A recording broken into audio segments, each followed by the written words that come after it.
the Auburn Blitz Podcast, your direct source for all Auburn all the time with Brett Pritchard, Faith Richardson, and Randy Lee.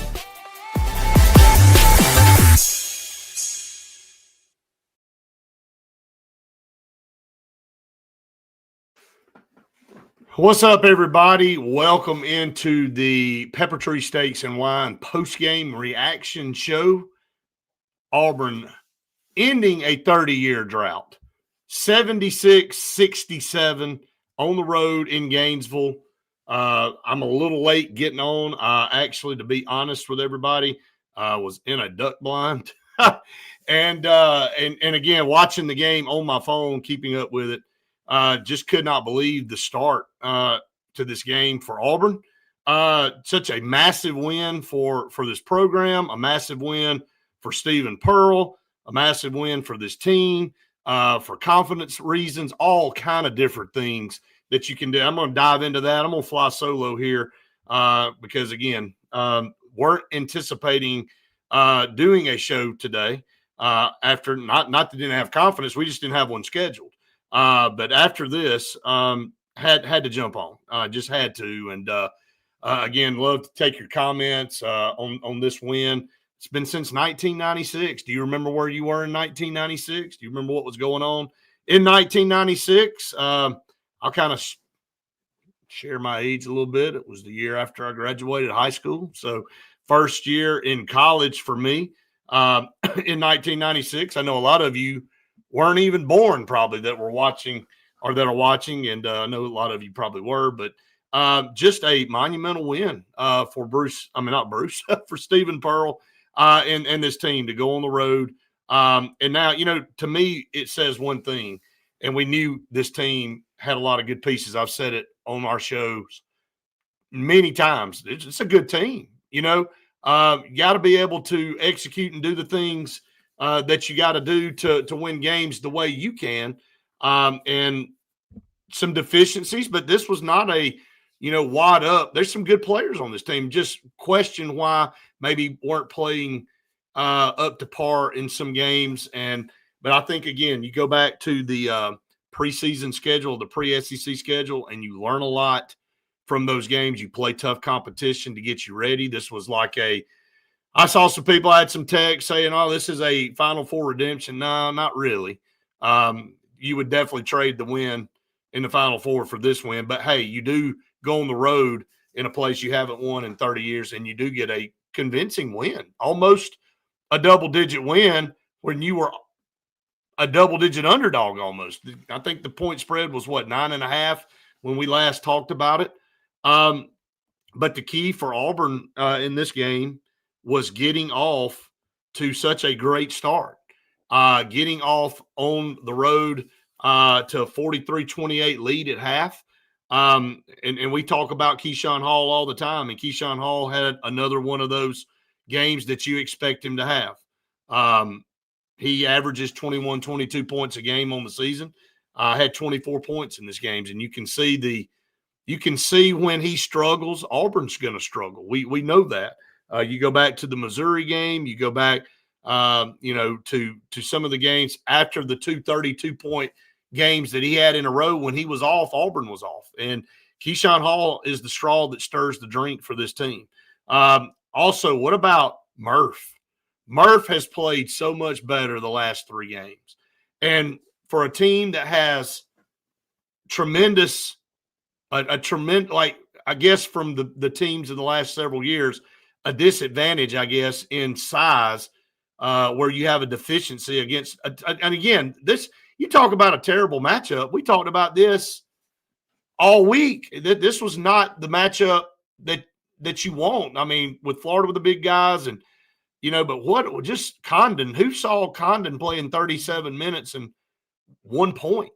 I mean, so the defense has gotten better. The confidence from Murph down low, again, when you have an injury, sometimes mentally you have to get over that. You have to figure out a way to fight through that and get back. And now that he's confident again, you can see what a major contributor he is and a much-needed piece for this Auburn team. You got to have Murph playing well to give yourself a chance. But look, I saw Kevin Overton coming down the stretch. To Todd, there was a string. We'll talk about the second half because I got a bunch of texts coming in. So, well, here comes Auburn. Here's what Auburn does. They blow leads. They do all this stuff. But I thought everything was so strategic. And again, you don't blow leads, and that block, that the overturn, which gave Florida a momentary lead there, that was erased, thought was a massive momentum part of the game that went in Auburn's favor. And, Auburn never relinquished the lead. They let them tie them. I think Florida had a lead at 3-2, but that's the only time they led in the game. And Auburn was able to withstand, a team that looked like they were starting to separate. I think on the broadcast they said that this was a Florida team that, and we talked about it on the podcast this week, looked like a Florida team that was starting to get its sea legs and starting to separate itself from the pack. They were sitting there with Texas A&M at 5-1 in the league. Their lone loss was Missouri. And I don't think anybody envisioned this, though, for Auburn to go in to Gainesville and pull out a win for the first time in 30 years. And look, you can say whatever you want to say. This was the biggest win for Stephen Pearl as a head coach.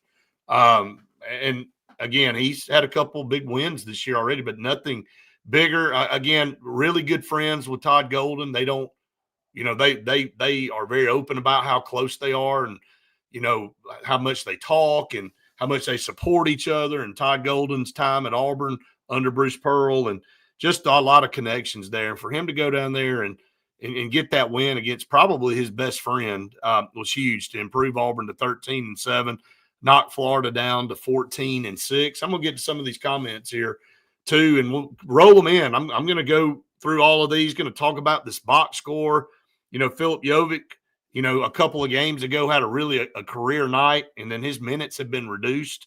Only had 4 points, but man, when he's in the game, he just really gives you a 1,000,000%. I mean, this guy plays so daggum hard, and y'all know how much I like Kevin Overton and his effort. He was 3 of 4 from the field and gave you 10 points, gave you 26 quality minutes.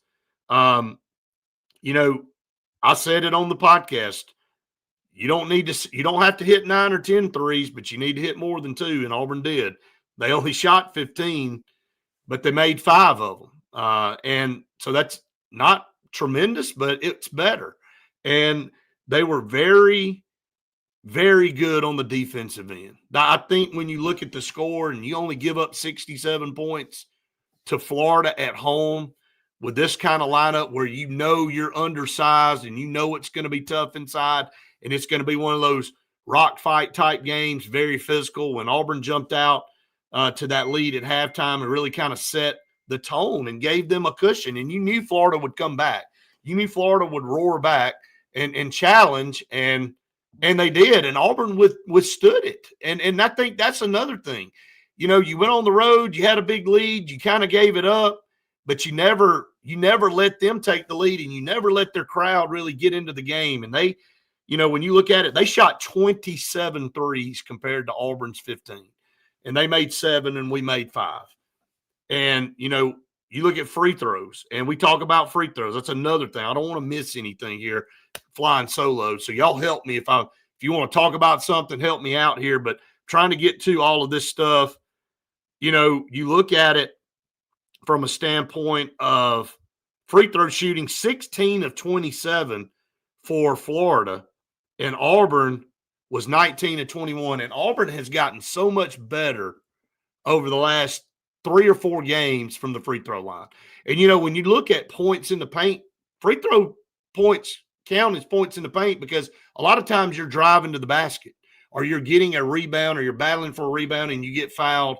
So those count as points inside in my book. So when you look at it from that standpoint, it was, the defense creates good offense. And Randy just jumps on and says that, defensive masterpiece. And it was, and this is what Stephen Pearl hangs his hat on. And what Auburn has hung its hat on really for the last 5 or 6 years is playing intense defense. And when you play great defense and you turn the other team over, let's see how many turnovers, 11 turnovers for Florida. Auburn had 9, but again, being able to square up. I heard the announcers talk about Auburn, and Stephen Pearl really had talked about that earlier a couple of weeks ago, saying that, we just allow guys to get downhill too easy, and we're not squaring them up and forcing them to get around us. It's too easy. Well, that's changed. Also, what about Sebastian Williams-Adams? Only 5 points, but his effort on the floor, his ability to go in there and get some rebounds and to clean up some things. This was a very again. There's a lot of different ways you can look at it. You look at Auburn blew a lead, they held on, they had a good start, but this team took 2 or 3 sucker punches in the second half, and they held on. And I'm just going to say this: if you can go on the road and beat Florida, there's not a game left on the schedule that you can't win. And I know that Faith and I talked about this on the podcast, or actually the last post-game reaction show we had, and we said, pie in the sky, orange and blue glasses, Auburn could go 10-8 in league play. Well, you just went well on your way to 10-8 in league play with a win here, because I don't think anybody had this one on their bingo card. And, when you look at the games remain, of course, now you can't go drop a game you're not supposed to win too. It all kind of balances out. But you go on the road to a place you hadn't won in 30 years and you get a win over the defending national champions. And then you go back and you look, we talked about this on the pod this week. Man, that Texas A&M game, if you look at Auburn right now as a whole, you blow a 16-point lead at home to Texas A&M, and they're at the top of the conference right now at 6-1. But Auburn's sitting here now at 4-3. I mean, you're easily, legitimately should be 5-2 right now, because Auburn doesn't blow 16-point leads at home. They ain't done it very, very often in the last 10 years. Not many people have even been able to come in and get a win in the last 7 or 8 years in Neville Arena, much less when Auburn's up 16 in the second half with 7 minutes to go. You don't normally see Auburn lose a game like that. But, again, that's another tip of the hat to Bucky McMillan for the way he's coaching and what he's doing at Texas A&M, having his team at 16-4 and 6-1. So, all right, I'm going to take some comments, but first, before we do that, Pepper Tree Steaks and Wine, we appreciate them so very much. We were there this week. Just an unreal, real meal that they are able to fix every time we're there. I mean, just Jeff and Kathy and the whole staff at Pepper Tree Steaks and Wine. It is one of our favorite places to go and do the show.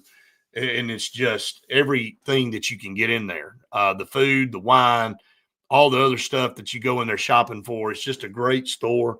You need to go check them out in Auburn and in Montgomery. Been in Montgomery for over 25 years. And I'm telling you, we are so glad to be partnered with them. And we appreciate Pepper Tree Steaks and Wine for allowing us to do these post-game shows. We'll have another one coming up very soon, and I'll talk more about that. But we had to jump on tonight. Look, I didn't ask anybody else to do it because we didn't have one scheduled tonight. And I get out of the duck blind. I'm like, I got to get home. I got to do this because this is monumental. Wanted to do it for you guys. JJ said it was nice to see some grit tonight. Thought when they tied it up, we were toast. They never again, character builder. I agree. Like, that to me is something you're going to pull out of this game.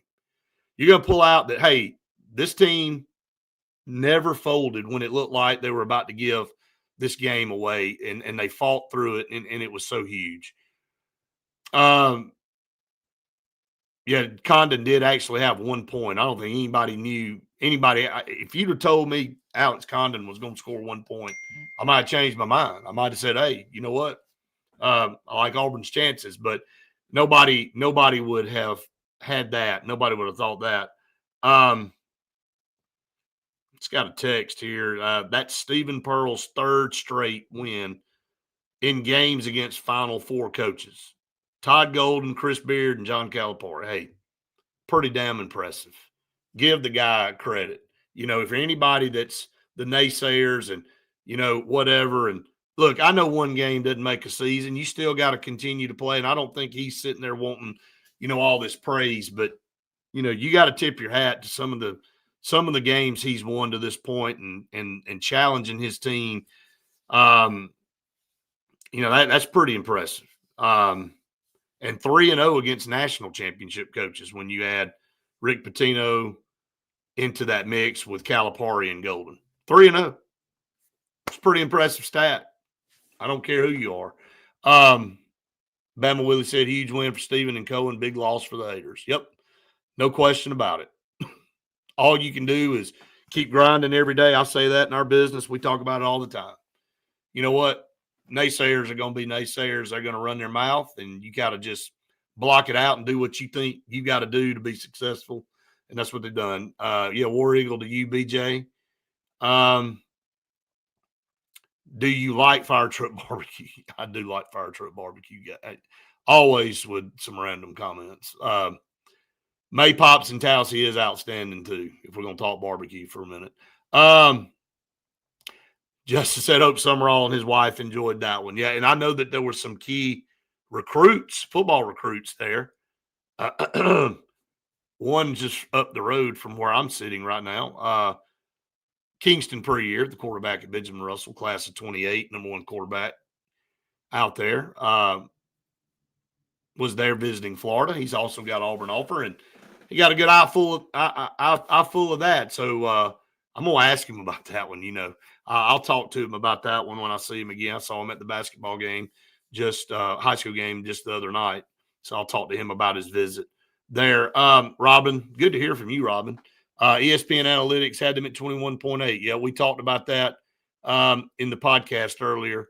Taking advantage of points at the line and UF bet, like that was the storyline. When you look at it, that's the storyline that jumps out, especially if you're a Florida fan. Your inability to go to the free throw line and execute cost you. And a lot of times, that's been on Auburn. A lot of times it's been the free throw line killing Auburn.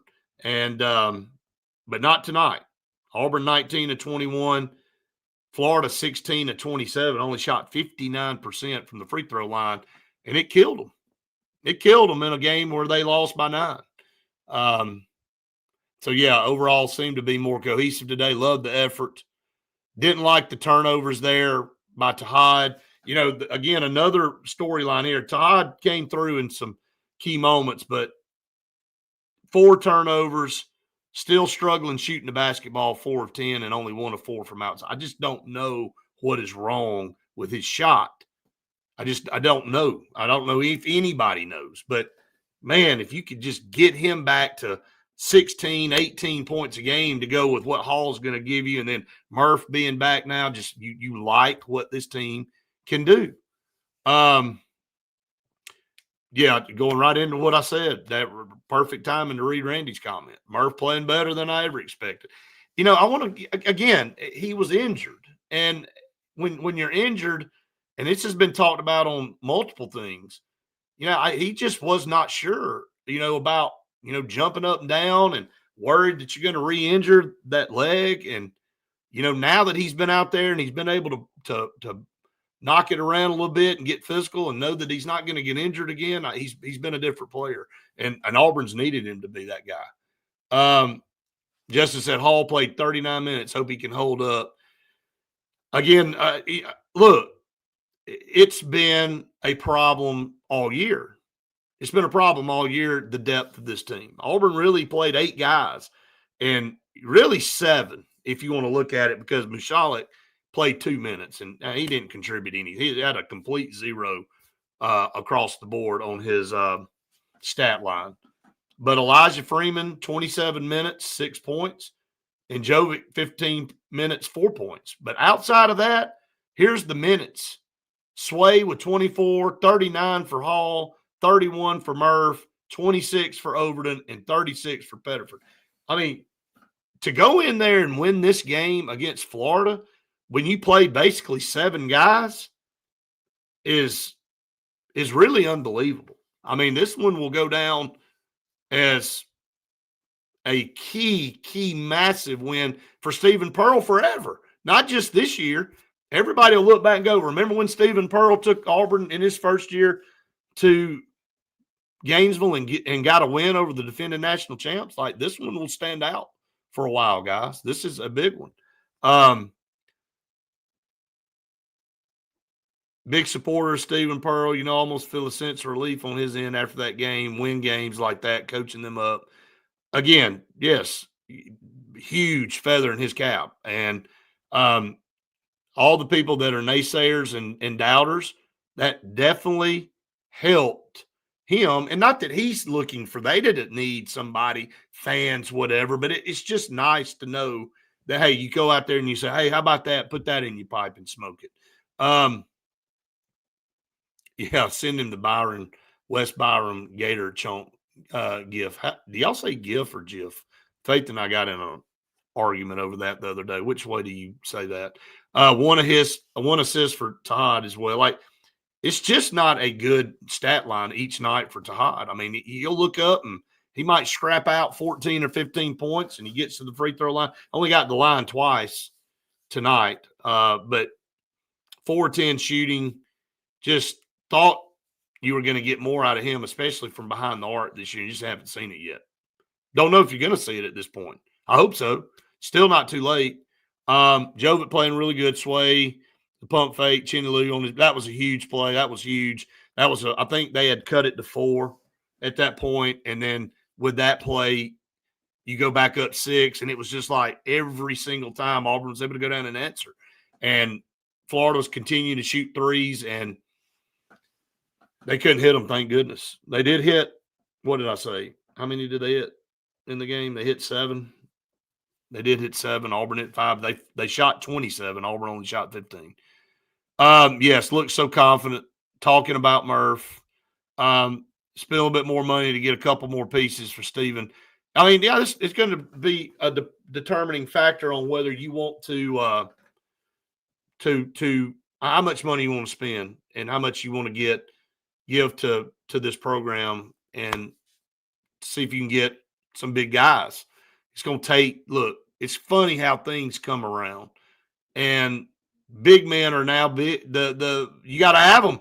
You got to have them. It used to be, well, that kind of evaporated. You didn't see in the NBA, you didn't even see the big men like when we were all growing up with Patrick Ewing and David Robinson. And, I just keep going on down the list all the way through time in the NBA. But, that game kind of had shifted away from big men. But, Auburn kind of the last several years played on that. Now other teams are following suit. Now you got to have big guys again in basketball. And why would you not ever want big guys in basketball? Then, I mean, it's natural that you want tall guys, physical guys to try to get rebound. And the game hasn't changed that much. I know the style has, but, man, you give me a guy that's 6'11", big physical guy, 6'10", 6'11", can muscle you up. Taking that guy all the time on my roster. It was cool. Steven said he didn't even mention the 30 years thing, thought it would put more pressure on the guys. Another element of this thing, obviously Auburn was mentally prepared to go in there and win this game. Against Missouri, they weren't mentally prepared. He said it when he said, look, we were beat before we got to the arena, and it showed. Obviously, this team was dialed in and ready to go right out of the gate. And it makes a difference because you know what? You build that huge lead at half. You build the huge lead at half, and you never relinquish the lead. And it was an uphill battle. It was an uphill battle for Florida the rest of the night. You expend a lot of energy when you're trying to come from behind. That's another element. Doesn't matter if you're at home or on the moon. When you get in a big hole, and you expend, it's kind of like Auburn last year when Florida came into Neville and beat them. Auburn would make runs to try to catch up, but Florida got out to like a 17 or 18-point lead and never gave it up, and Auburn had to expend extra energy to try to get back in the game, and they never could do it. So that was huge. Take advantage. That's part of the game. You're hitting shots. You're doing things. You're expanding that lead. That means – really, the larger the lead you expand, really, you just got to trade buckets at that point, to maintain that. And you just can't allow huge runs. But Florida did go, and they went on a couple runs, and it was because Auburn turned the basketball over, and you got to be better than that on those type of things. But, you were able to withstand that because you had such a big lead, and you were able to never relinquish that. Yes, that leap by Tahad was Yeah, he's everything you want. I mean, coming into the season, he was one of the preseason top guards in the country. I mean, it was very iffy if he was coming back to Auburn this year. That's how highly touted he was and how well he did in the combine. But he is, again, we've talked about it. It's really a out of position thing for him. They did fight back. I talked about that earlier in the show about they never relinquished the lead. They tied. Florida actually took the lead on that shot that was reversed, if you'll remember. And I thought that was the moment. I thought that was a huge momentum thing because you look down and you go, okay, well, there it is. I think it would have been 58-56 if my memory serves me correctly. And then it got wiped out, and then it was back to 56-56, and Auburn goes back down, makes a shot, takes the lead right back. Florida had one lead in the game at 3-2. And, you had this big lead at half, and you let it go, and they were right there ready to go over the hump, and Auburn just didn't let them do it. I thought getting Boogie Flan from Arkansas was going to be a massive thing for Florida. And I know he's a good player, but 8 points from the other night, he didn't play well. Sometimes it's a chemistry thing. You can go out in the portal and get all these great players, and sometimes they don't mesh. Not saying Florida's not going to mesh coming down the stretch. They're still sitting there at the top of the league. They're a good team. The whole thing going into this game looked like they were starting to separate themselves from the pack. Maybe it looks like Texas A&M's separating themselves from the pack. They're the lone team up there now at 6-1. Here's the updated standings. I know there's games in progress right now, but as we sit right now, 6-1 A&M, 5-2 for Arkansas, Florida, and Kentucky. Alabama at 3-2, Georgia 4-3. Georgia lost another game today after having a massive lead and then blew that one. Vanderbilt was off to an undefeated start. Now they're 4-3. Auburn's 4-3. Missouri's 4-3. Then Texas, who comes into Auburn this week, is 3-4. Ole Miss 3-4. Tennessee is 2-3.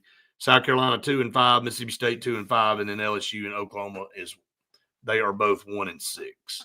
So, Bucky McMillan's the story right now. I don't think anybody can deny that. This guy is guy's a machine and very analytic in how he does things and what he expects out of his players. It's crazy. Kevin, good to hear from you from Lakeland, Florida, down there close to Gainesville. So I know you're celebrating tonight as Auburn rolls into Gainesville and comes out with a big-time win over the Florida Gators, one that they needed tremendously. And then when you look ahead at Auburn's schedule, and I'll do that right after I give another prop to Pepper Tree Steaks and Wine. I wish I had a Pepper Tree Steaks and Wine filet cooked by Jeff right now. Sitting in that duck blind and a little bit cold out there. You kind of get hungry. You come back and do this show. Boy, I would love to have that and a twice-baked potato, Jeff. If you're watching, man, you know how to do it. Check out Pepper Tree Steaks and Wine in Auburn and in Montgomery. We can't say enough about them. We appreciate them so very much. All right, Texas comes in on Wednesday, and then Auburn travels to Tennessee on Saturday. That will be our next post-game reaction show, unless something crazy happens against Texas. We will be at the Texas game, covering that game. But our next post-game reaction show is scheduled for the Tennessee game. Then you got Alabama coming in 2 Saturdays on February the 7th. And so obviously huge there. Going to be a big game there. Alabama will be in action a little bit later on against Tennessee. So everybody's going to be watching that game at 7:30, kind of being interesting. All the Charles Bediako stuff and possibility of Aiden Holloway I saw maybe not playing or whatever. But yeah, that's the next few games for Auburn. So it's going to be big. Justin said we should have beat A&M. I said that on the podcast this week a couple of times. You hope you don't look back at the end of the season and go, man, that game right there cost us something. We don't know what it could. Maybe it doesn't cost us anything. But if you're on the bubble and you look back, that's definitely going to be one you look back on and go, man, we blew a 16-point lead right there, and we shouldn't have, especially with the kind of season Texas A&M's having. Texas A&M, man, I don't think anybody saw it. Didn't they? Weren't they picked 13th in the league? If my memory serves me correctly on that. You go back and look at that game. Auburn lost that game 90-88. Should have never lost that game, though. Just turnover city. I remember Steven talking about that in the postgame press conference. He goes, they let 5 seconds impact the entire game because there was 5 seconds where Auburn turned the ball over 3 times and resulted in points.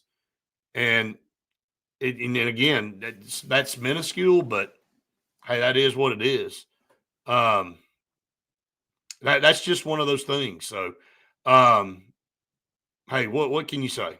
Big win, big win for the Auburn Tigers. And I'm just telling you right now, just a massive win for Steven. Proud for him. Just really, really think this could be one of those games that could vault this team to really good things. Again, you got to play them one at a time. This is a very, very, very tough league.